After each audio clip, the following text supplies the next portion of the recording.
नमस्कार, स्वागत है आपका। मैं हूं आपके साथ सपना दीपक मदेशिया। बुलेटिन का आगाज करेंगे। राजस्थान में चिकित्सा क्षेत्र में अभूतपूर्व क्रांति की शुरुआत हो चुकी है। इस दौरान चिकित्सा क्षेत्र में 24,000 से अधिक पदों पर भर्तियां की गई हैं, जबकि करीब 26,000 भर्तियां प्रक्रियाधीन है। तो वहीं एसएमएस मेडिकल कॉलेज परिसर में डॉक्टर्स डे के अवसर पर आयोजित कार्यक्रम में मुख्यमंत्री भजनलाल शर्मा ने प्रतिभाग किया। क्या कुछ कहा, आइए आपको सुनवाते हैं। अधिकार देने, स्वास्थ्य के क्षेत्र में प्रदेश को मॉडल स्टेट बनाने जैसे कई सपने दिखाए। चुनाव से ठीक पहले राजनीतिक लाभ के लिए बिना पर्याप्त वित्तीय प्रावधान के कई प्रोजेक्ट शुरू कर दिए। पिछली सरकार ने सिर्फ हवाई बातें की, धरातल पर न घोषणा पूरी हो सकी, न योजना को वास्तविक लाभ मिल सका। शहरों के साथ साथ गांव ढाणी तक चिकित्सा का ढांचा दयनीय हालत में था। पिछली सरकार के समय शुरू की गई चिरंजीवी स्वास्थ्य बीमा योजना नीतिगत खामियां क्रियान्वयन में रही लापरवाही के कारण प्रदेशवासियों को इसका लाभ नहीं मिल सका। हमारी सरकार ने आमजन की पीड़ा को समझा और चिरंजीवी योजना की खामियों को दूर कर मुख्यमंत्री आयुष्मान आरोग्य मां योजना लागू की। पूर्ववर्ती सरकार के समय इस योजना में करीब 1,800 पैकेज ही शामिल थे, जिनके कारण कई रोगों को उपचार नहीं मिल पाता था। अब एलोपैथी से लेकर आयुष पद्धति तक, सामान्य बीमारियों से लेकर ट्रांसप्लांट एवं रोबोटिक सर्जरी तक उपचार की सुविधा मिल रही है। मां योजना में अब 2,300 से अधिक पैकेज शामिल हैं।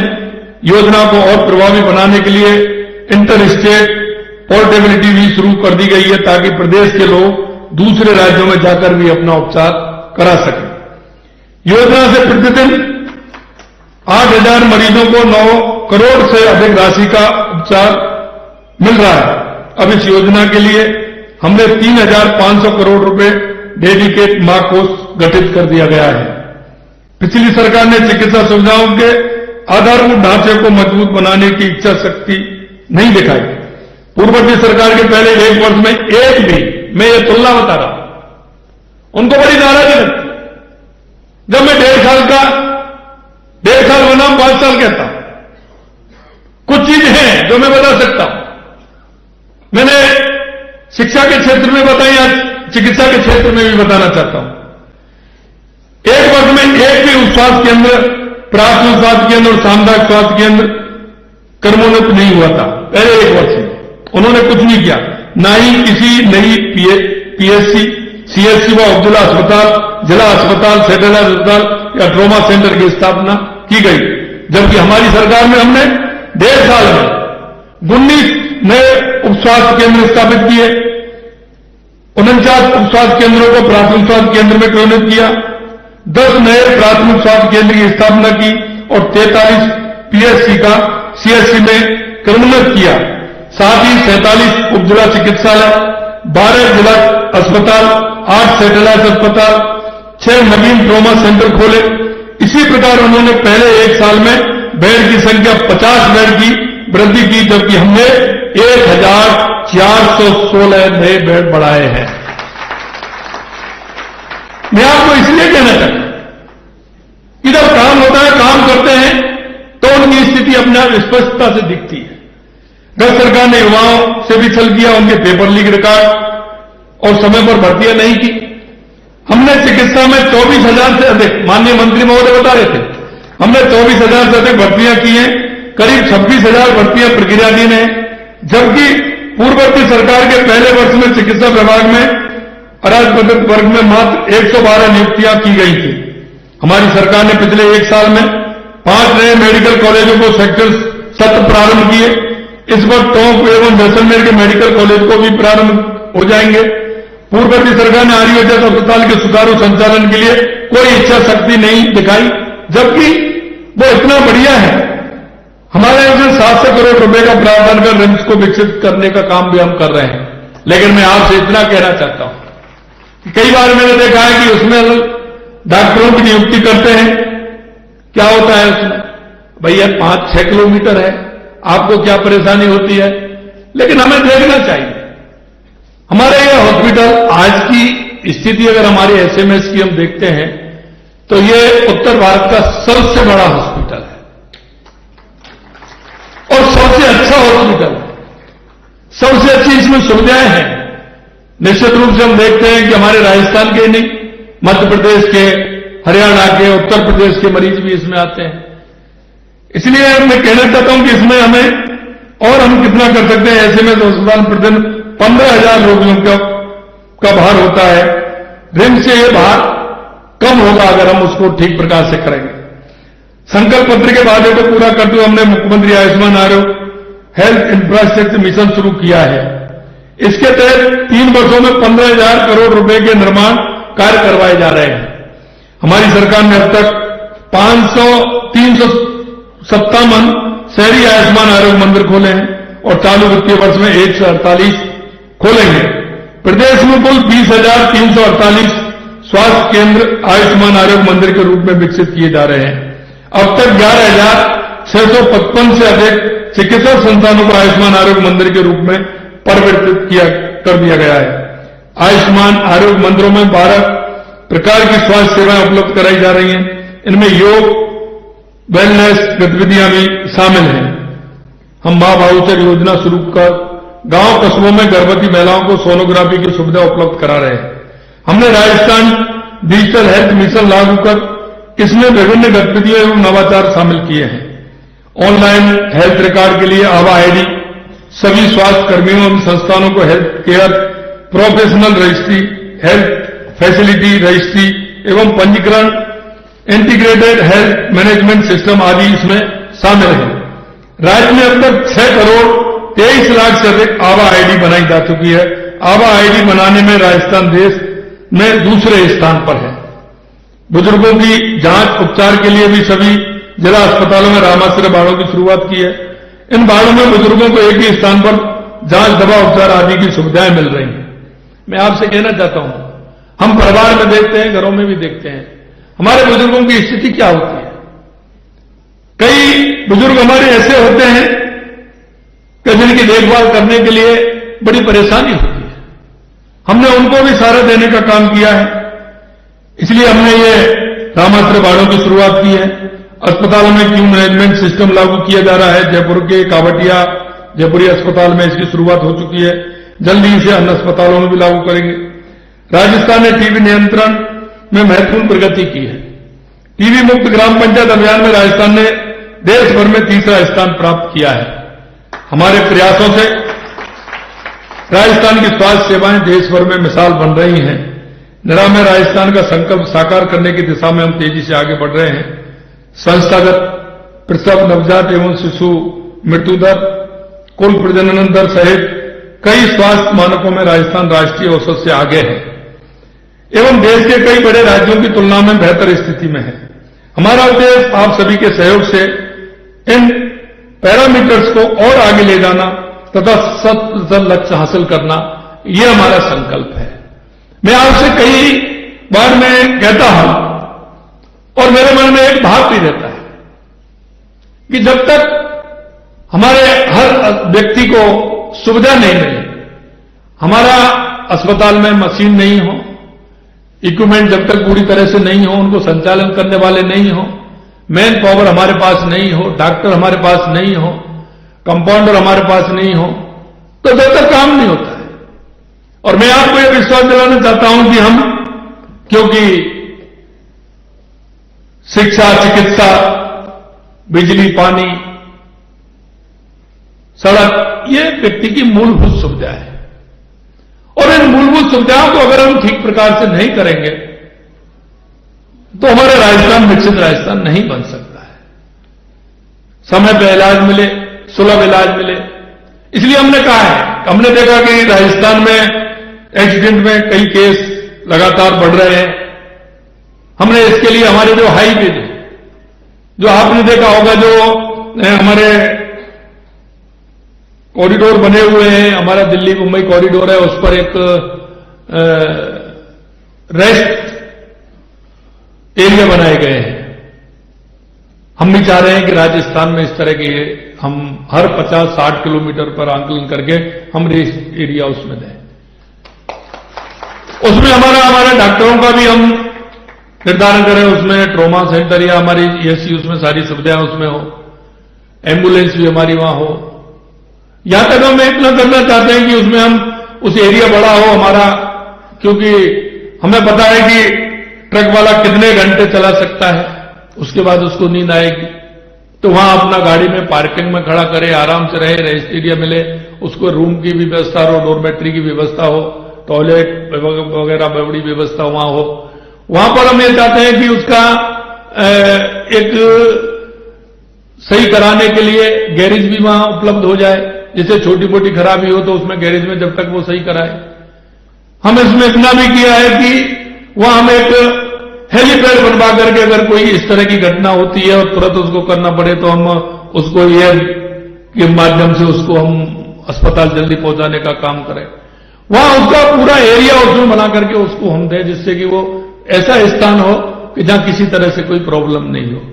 और ये व्यवस्था हर हाईवे पर, क्योंकि वाहन आगे बढ़ने हैं, कम तो होने नहीं है, वाहन आगे बढ़ने हैं, इस तरह की घटनाएं बढ़े, इसलिए हमने 9 ग्रीन फील्ड हमारे राजस्थान के लिए हमने लिया है।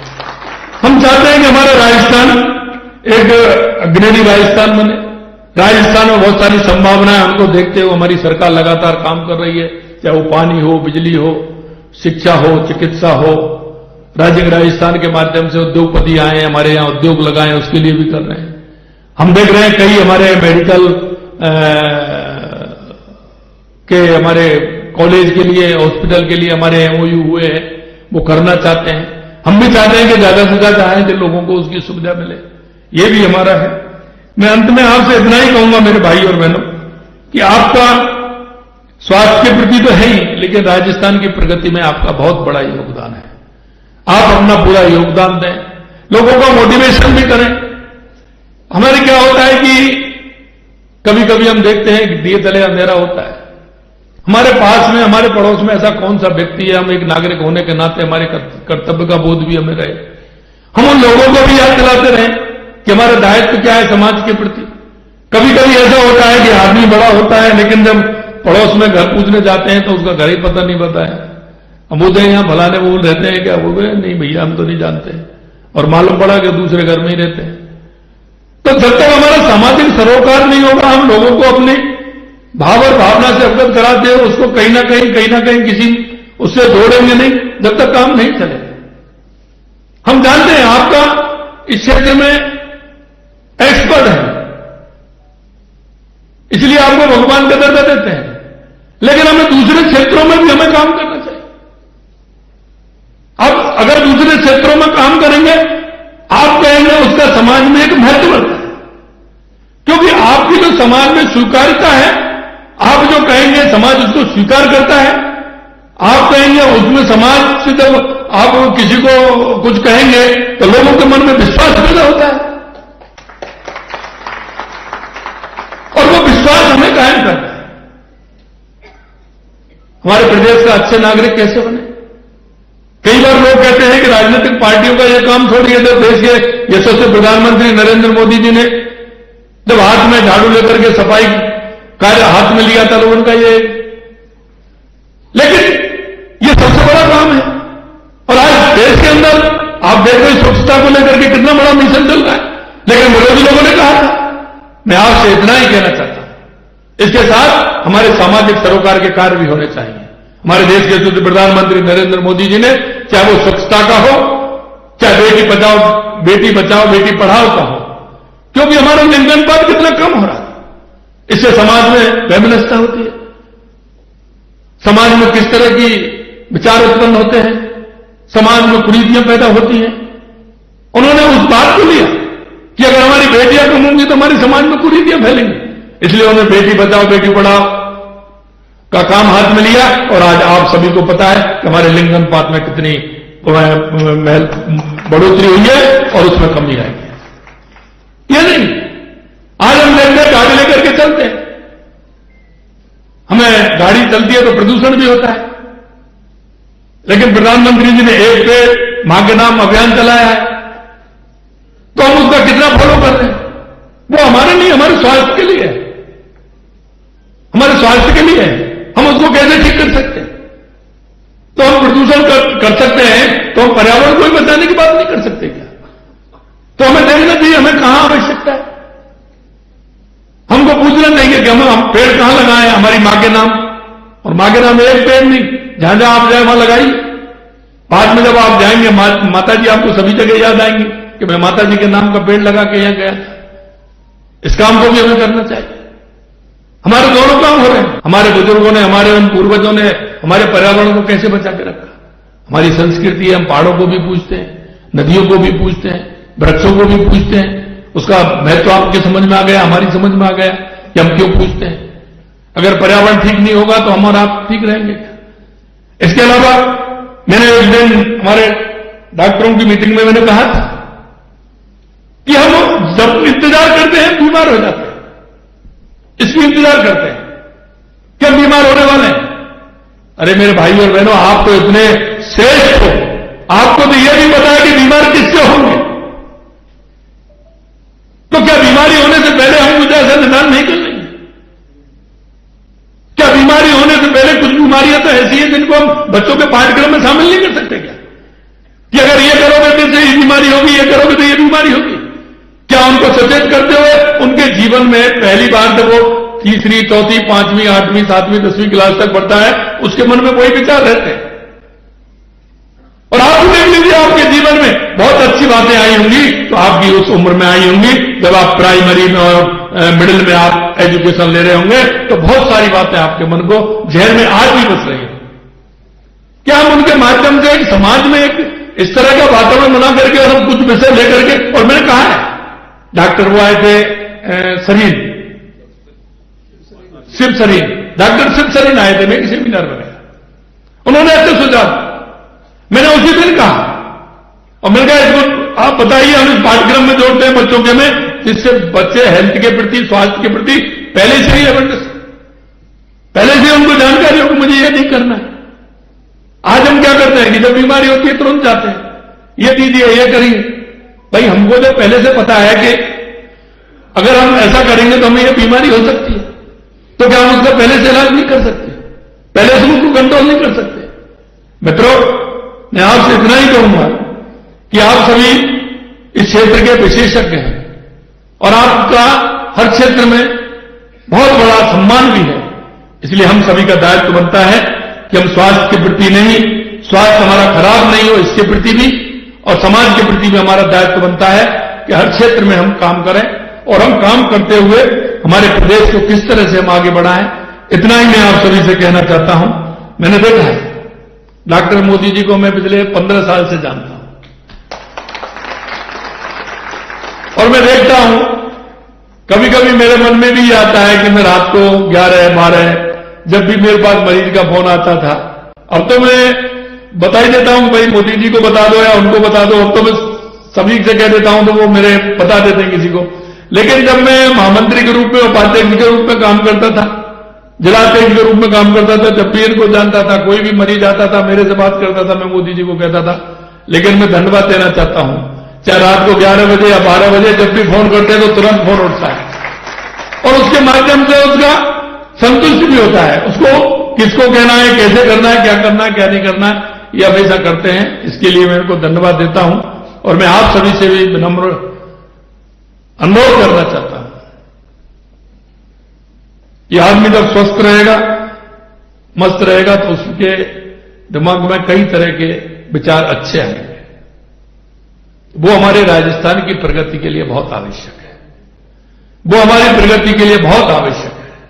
और इसलिए आप सभी से इतना अनुरोध है कि आप सभी को स्वस्थ रखें, मस्त रखें, और राजस्थान की प्रगति में अपना योगदान दें, प्रदेश में दिशा देने का काम करें।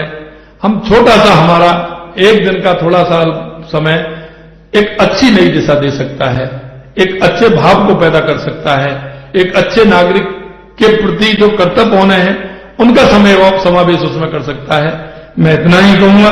आज आपने मेरे को इस डॉक्टर्स डे पर याद किया, मेरे को बुलाया, उसके लिए आप सभी को दिल की गहराइयों से बहुत बहुत धन्यवाद। जय हिंद, जय भारत।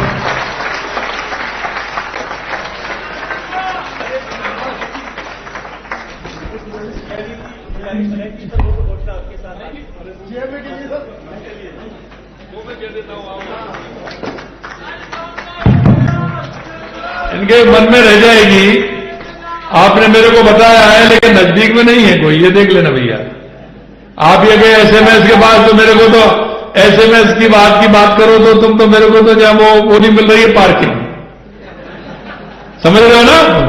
लेकिन आप बता देना, मंत्री जी हैं और थोड़ा सा कहां मिल सकती है, एक बार मैं अधिकारियों से बात करके आपकी जो ये जेएमए की जो मांग है निश्चित रूप से पूरा करेंगे। अच्छा काम कर रहे हैं, शुक्र है।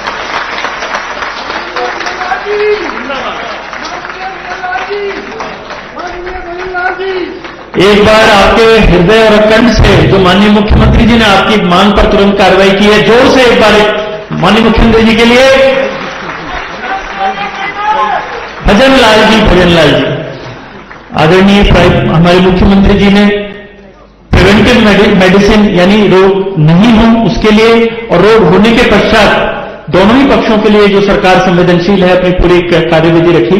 अब मैं आमंत्रित करूंगा हमारे आदरणीय मुख्यमंत्री जी को कि वे ऐसे चिकित्सागण जिन्होंने इस क्षेत्र में अपने जीवन काल में अपने कार्य क्षेत्र में अभूतपूर्व योगदान दिया है, कृपया आप उन्हें सम्मानित करने की मैं आमंत्रित करूंगा। इसी क्रम में सबसे पहले डॉक्टर गौतम सिंह जी और उनकी धर्मपत्नी डॉक्टर निर्मल सिंह जी को कृपया वे मंच पर पधारें। और मैं आमंत्रित करूंगा इसके पश्चात डॉक्टर सुरेश सहगल, डॉक्टर रेणु सहगल जी को कृपया त्वरित गति से आए कि माननीय मुख्यमंत्री जी के पास समय का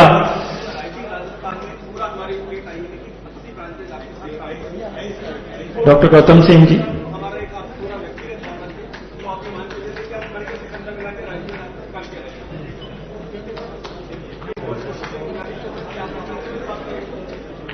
मैं आमंत्रित करूंगा डॉक्टर सुधीर मेहता जी, डॉक्टर सीमा मेहता जी को कृपया आगे पधारें। और मैं अनुरोध करूंगा त्वरित गति से डॉक्टर विमल सोनी जी, डॉक्टर अंजू सोनी जी को, डॉक्टर एसएस यादव साहब, डॉक्टर निर्मला यादव जी को, डॉक्टर एसएन शर्मा साहब को, डॉक्टर डीएस मीना साहब, डॉक्टर विजय दया जी कृपया त्वरित गति से आगे पधारें, क्योंकि माननीय मुख्यमंत्री जी के पास समय जो है संक्षिप्त है यहां पर अब कार्यक्रम में प्रदेश के अन्य उत्तरदायित्वों को देखते हुए। इसी मैं आमंत्रित करूंगा डॉक्टर एमएल स्वर्णकार साहब को, डॉक्टर बीएस तोमर जी को,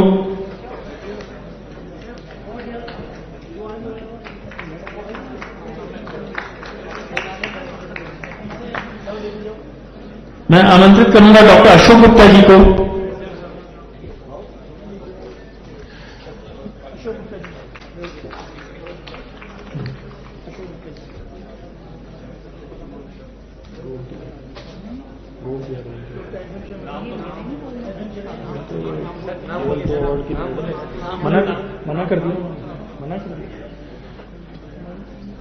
मना कर दिया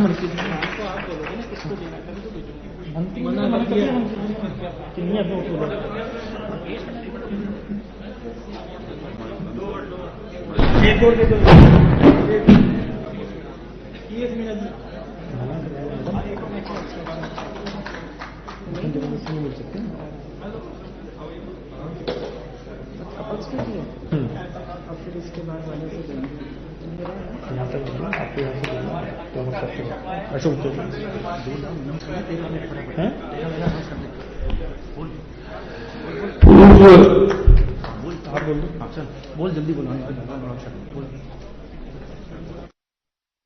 तो आप सुन रहे थे मुख्यमंत्री भजनलाल शर्मा को। फिलहाल इस बुलेटिन में इतना ही। नमस्कार।